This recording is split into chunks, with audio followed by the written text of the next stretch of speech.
ओम शांति। आज की डेट है 12/12/24। सारे मीठे बच्चे इस ये पढ़ाई जो बाप पढ़ाते इसमें अथाह कमाई है, इसलिए पढ़ाई अच्छी रीति पढ़ते रहो। क्या करते रहो? अच्छी रीति पढ़ते रहो। लिंक कभी ना टूटे, लिंक कभी भी टूटे ना। आज का प्रश्न है, जो विनाश काले विपरीत बुद्धि है उन्हें तुम्हारी किस बात पर हंसी आती है? किस बात पर लोग मुस्कुराते हैं? बाबा ने आज कहा, तुम जब कहते हो अभी विनाश काल नजदीक है तो उन्हें हंसी आती है। तुम जानते हो बाप यहाँ बैठे तो नहीं रहेंगे। बाप की ड्यूटी है पावन बनाना।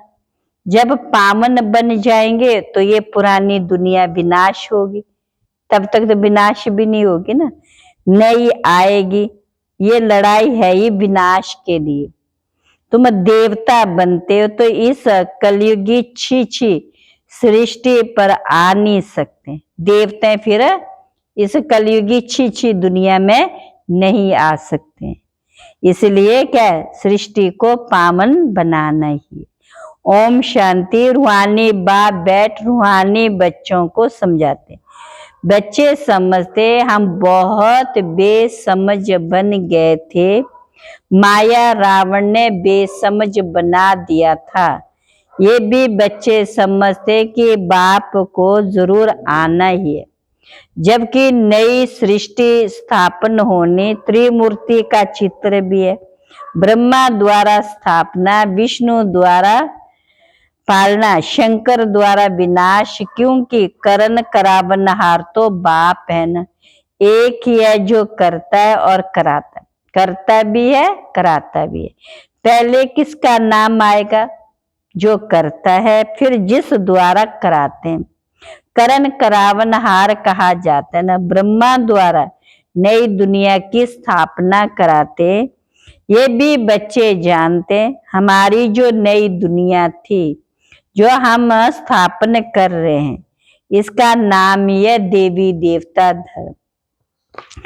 तो सतयुग में ही देवी देवता होता है। किसी को मानकर किसी और कोई देवी देवता नहीं कहा जाता। वह मनुष्य होते नहीं, है ही देवी देवता। एक देवी देवता धर्म, दूसरा कोई धर्म है ही नहीं। अभी तुम बच्चे स्मृति में आए हो कि बरोबर हम देवी देवता थे। निशानियां भी है, इस्लामी, बौद्धी, क्रिश्चियन आदि सबकी अपनी अपनी निशानी है। हमारा जब राज्य था तो और कोई नहीं था। अभी फिर और सभी धर्म है, हमारा धर्म नहीं है। गीता में अक्षर बड़े अच्छे अच्छे हैं, परंतु कोई समझ नहीं सकते। बाप कहते विनाश काले विपरीत बुद्धि और विनाश काले प्रीत बुद्धि। विनाश तो इस समय ही होना है। बाप आते ही हैं संगम युग पर, जबकि चेंज होती है। बाप तुम बच्चों को बदले में सब कुछ नया देते हैं। वह सुनार भी है, धोबी भी है, बड़ा व्यापारी भी है। बिरला ही कोई बाप से व्यापार करे। इस व्यापार में तो अथाह फायदा है। पढ़ाई में फायदा बहुत होता है। महिमा भी की जाती है कि पढ़ाई कमाई, वह भी जन्म जन्मांतर के लिए कमाई। तो ऐसी पढ़ाई अच्छी रीति पढ़नी चाहिए ना। और पढ़ाता भी बहुत सहज हूँ। सिर्फ एक हफ्ता समझकर फिर भल कहाँ भी चले जाओ, तुम्हारे पास पढ़ाई आती रहेगी, अर्थात मुरली मिलती रहेगी। फिर कभी लिंक नहीं टूटेगी। यह है आत्माओं की परमात्मा के साथ लिंक। गीता में भी अक्षर विनाश काले विपरीत बुद्धि विनशंति प्रीत बुद्धि विजंती। तुम जानते हो इस समय मनुष्य एक दो को काटते मारते रहते। इन जैसा क्रोध विकार और कोई में होता नहीं। ये भी गायन है कि द्रौपदी ने पुकारा, बाप ने समझा तुम सब द्रौपदियां हो। भगवान वाच्य बाप कहते हैं बच्चे अभिकारी मत बनो, मैं तुमको स्वर्ग में ले चलता हूं, तुम सिर्फ मुझे बाप को याद करो। अब विनाश काल है ना, किसकी भी सुनते नहीं, लड़ते ही रहते, किसकी भी सुनते नहीं, क्या करते रहते हैं, लड़ते रहते हैं। कितना उनको कहते शांत रहो, परंतु शांत रहते नहीं। अपने बच्चों आदि से बिछुड़ कर लड़ाई के मैदान में जाते। कितने मनुष्य मरते ही रहते, मनुष्य की कोई वैल्यू नहीं। अगर वैल्यू है, महिमा है तो इन देवी देवताओं की। अभी तुम ये बनने का पुरुषार्थ कर रहे हो, तुम्हारी महिमा वास्तव में इन देवताओं से भी जास्ती। तुमको अभी बाप पढ़ा रहे हैं, कितनी ऊंच पढ़ाई, पढ़ने वाले बहुत, जन्मों के अंत में बिल्कुल ही तमो प्रधान है। मैं तो सदैव सतो प्रधान ही हूँ, मैं तो सदैव सतो प्रधान ही हूँ। बाप कहते मैं तुम बच्चों का ओबीडेंट सर्वेंट बनकर आया हूँ। विचार करो हम कितने छी छी बन गए, बाप ही हमको वाह वाह बनाते। भगवान बैठ मनुष्यों को पढ़ाकर कितना ऊंच बनाते। बाप खुद कहते मैं बहुत जन्मों के अंत में तुम सबको सत्तमो प्रधान से सत्तो प्रधान बनाने आया हूं, अभी तुमको पढ़ा रहा हूं। बाप कहते मैंने तुमको स्वर्गवासी बनाया, फिर तुम नरकवासी कैसे बने, किसने बनाए। गायन भी विनाश काले विपरीत बुद्धि विनशंति प्रीत बुद्धि विजंती। फिर जितना जितना प्रीत बुद्धि रहेंगे अर्थात बहुत याद करेंगे, उतना तुम्हारा ही फायदा है। लड़ाई का मैदान है ना, गीता में कौन सी युद्ध बताई है, उन्होंने तो फिर कौरवों पांडवों की युद्ध दिखाई। कौरव संप्रदाय पांडव संप्रदाय भी हैं, परंतु युद्ध तो कोई है ही नहीं। पांडव उनको कहा जाता है जो बाप को जानते, बाप से प्रीत बुद्धि है। कौरव उनको कहा जाता है जो बाप से विपरीत बुद्धि। अक्षर तो बहुत अच्छे अच्छे समझने लायक हैं। अभी है संगम युग, तुम बच्चे जानते हो नई दुनिया की स्थापना हो रही है, बुद्धि से काम लेना है। अभी दुनिया कितनी बड़ी है, सत्य में कितने थोड़े मनुष्य होंगे। छोटा झाड़ होगा ना, वह झाड़ फिर बड़ा होता है। मनुष्य सृष्टि रूपी उल्टा झाड़ कैसे, ये भी कोई नहीं समझते। इनको कल्प वृक्ष कहा जाता है। तो इन वृक्ष का नॉलेज बाप ही देते, परंतु ये ह्यूमन वृक्ष, मनुष्यों को अपने वृक्ष का पता ही नहीं पड़ता। कहते भी गॉड इज क्रिएटर, तो जरूर चैतन्य है ना। बाप सत्य है, चैतन्य है, ज्ञान का सागर है। उनमें कौन सा ज्ञान है ये भी कोई नहीं समझते। बाप ही बीज रूप चैतन्य है, उनसे सारी रचना होती। तो बाप बैठ समझाते, मनुष्यों को अपने झाड़ का पता ही नहीं है। तो बाबा ने कहा बाप आकर आत्मा को समझाते, तुम रूप भी हो बसंत भी हो। बाप है ज्ञान का सागर, उनसे तुमको रत्न मिलते। ये ज्ञान रत्न है, जिन रत्नों से वह रत्न भी तुमको ढेर मिल जाते हैं। लक्ष्मी नारायण के पास देखो कितने रत्न हैं, हीरे जवाहरों के महल रहते हैं। नाम ये स्वर्ग, जिसके लिए जिसके तुम मालिक बनने वाले हो। कोई गरीब को अचानक बड़ी लॉटरी मिलती है तो पागल हो जाते हैं ना। बाप भी कहते तुमको विश्व की बादशाही मिलती है तो माया कितना अपोजिशन करती है। तुमको आगे चल पता पड़ेगा माया कितने अच्छे अच्छे बच्चों को भी हप कर लेती है, एकदम खा लेती है। तुमने सर्प को भी देखा है, मेंढक को कैसे पकड़ता है, जैसे गज ग्राह को हप करता है। सिर माना सर्प माना सांप मेंढक को एकदम सारे का सारा ही हप कर लेता है। माया भी ऐसी है, बच्चों को जीते जी पकड़कर एकदम खत्म कर देती है, माना अपना बना लेती है, फिर बाबा के यज्ञ में आते नहीं, जो फिर कभी बाप का नाम भी नहीं लेते। योग बल की ताकत तुम्हारे में बहुत कम, कितने सालों से क्या की बाबा की पालना ली, फिर भी पुरानी दुनिया में चले जाते। उनको कहते भान का माया ने हप कर लिया। सारा मदार योग बल पर है, जैसे सर मेंढक को हप करता है, तुम बच्चे भी सारी बादशाही को हप करते हो। सारे विश्व की बादशाही तुम सेकंड में ले लेंगे। बाप कितना सहज युक्ति बताते, कोई हथियार आदि नहीं। बाप योग ज्ञान के अस्त्र शस्त्र देते, उन्होंने फिर स्थूल हथियार आदि दे दिए। तुम बच्चे इस समय कहते हो हम क्या से क्या बन गए थे, जो चाहे सो कहो, हम ऐसे थे जरूर। भल थे तो मनुष्य, परंतु गुण और अवगुण तो होते ही है ना। देवताओं में दैवी गुण, इसलिए उनको उनकी महिमा में गाते, सर्वगुण संपन्न 16 कला संपूर्ण। हम निर्गुण हारे में कोई गुण नहीं।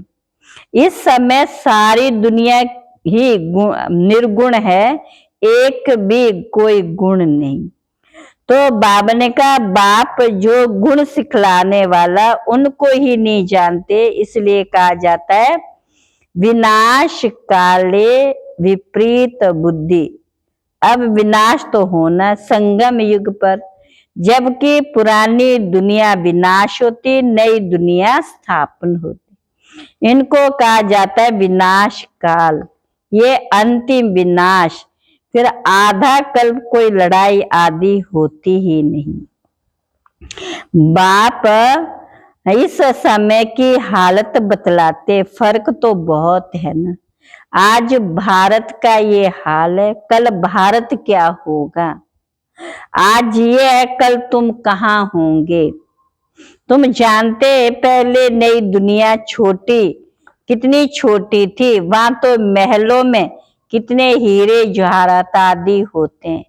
भक्ति मार्ग में तुम्हारा मंदिर कोई कम थोड़ी होता, सिर्फ कोई एक सोमनाथ का मंदिर थोड़ी होगा।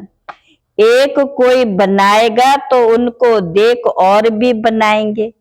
एक सोमनाथ मंदिर से कितना लूटा, फिर बैठ अपना यादगार बनाया। 2 दीवारों में पत्थर आदि लगाते, इन पत्थरों की क्या वैल्यू होगी। इतने छोटे से हीरे का भी कितना दाम है। बाबा जौहरी था, 1 रत्ती का हीरा होता था 90 रुपए रत्ती, अभी तो उसकी कीमत हजारों रुपए का है, मिलते भी नहीं, बहुत वैल्यू बढ़ गई।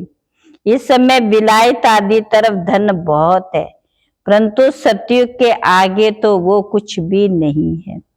अब बाप कहते विनाश काले विपरीत बुद्धि।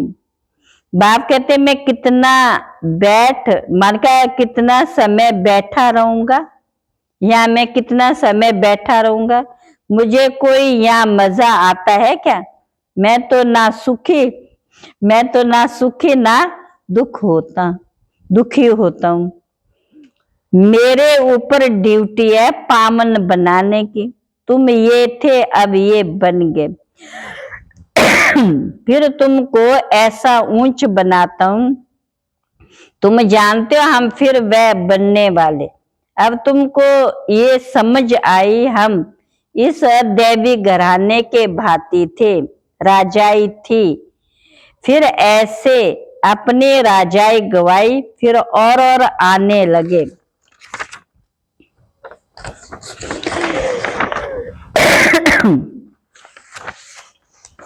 अब ये चक्र पूरा होता, अभी तुम समझते लाखों वर्ष की तो बात ही नहीं, ये लड़ाई ही विनाश की है। उस तरफ तो बहुत आराम से मरेंगे, किस तरफ है? विदेश की तरफ। कोई तकलीफ नहीं होगी, हॉस्पिटल आदि नहीं होंगे, कौन बैठ सेवा करेंगे, रोएंगे। वहां तो ये रस्म ही नहीं, उन्हों की मौत सहज होती। यहाँ तो दुखी होकर मरते, क्योंकि तुमने सुख बहुत उठाया तो दुख भी तुमको देखना। खून की नदी यहाँ ही बहेगी।